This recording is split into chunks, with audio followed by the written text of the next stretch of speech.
The foreign policy of our nation should reflect our nation's morals, views, strengths, and weaknesses. Throughout the past few decades of our foreign policy has been rapidly changing as our presidents and elected representatives have changed from liberal to conservative views around every 48 years.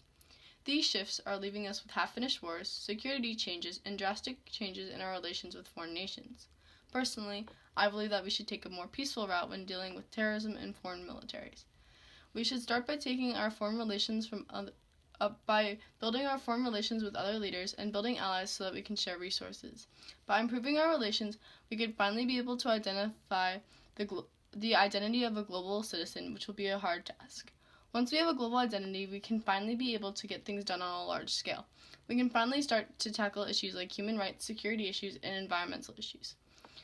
When talking economically, the social aspect of improving our relations will also correlate to an increase in trade. We will need to implement a policy making it easier for people to be naturalized as citizens of our nation, which will create a friendlier identity to our nation. The combination of these actions will allow our nation to continue to be the best nation in the world while still bettering the entire world. The first area in which we need to improve is the social aspect of our foreign policy. Currently, our president has been making some major mistakes in dealing with foreign leaders and countries. Our disrespect has been resulting in a diminished view of our great nation. During an interview near the beginning of his presidential term, Trump referred to Haiti and a group of African countries as countries.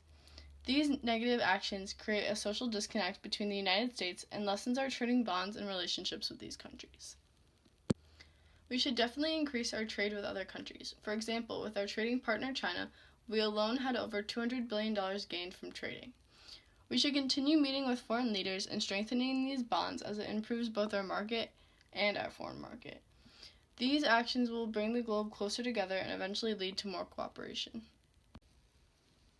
When dealing with citizens or migrants from other countries whom are coming to our nation, I believe that we should welcome them with open arms.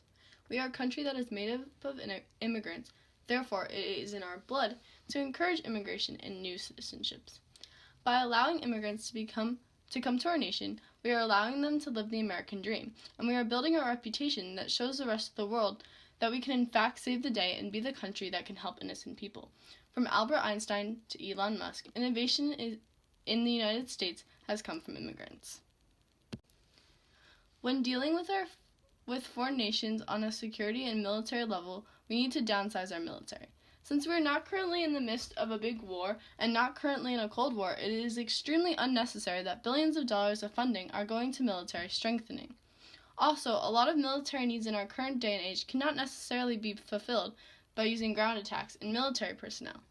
Constant military building can bring fear into the people of our country and other countries. On a security level, we should continue to use surveillance techniques to protect us against cyber and terrorist attacks, but use it on a more low-key level than military usage. These surveillances allow us to still protect ourselves while maintaining a peaceful global image. One of the most important things that our foreign policy needs to include is some type of cooperative long-term plan to deal with climate change. Climate change advocacy is usually associated with a liberal point of view, yet it has become a real issue that all people are starting to focus on. The cost of our procrastination on this issue has caused over $90 billion of loss. Part of our long-term plan for combating this reality should be to be cooperative with other nations and begin to take some actions on dealing with the dozens of smaller issues that are under the umbrella of this issue. Finally, the last aspect of our foreign policy that I personally think is most pressing is creating a global identity.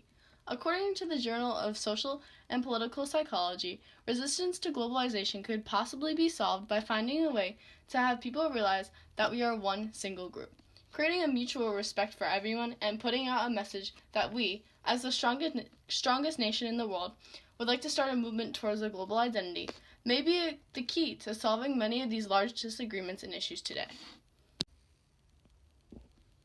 I believe that America's foreign policy needs to evolve with the times and better suit the true issues that lie ahead in our future, like climate change, security, and the creation of a global identity. We need to stop insulting our fellow humans and allow the rest of the world to pursue the American dream.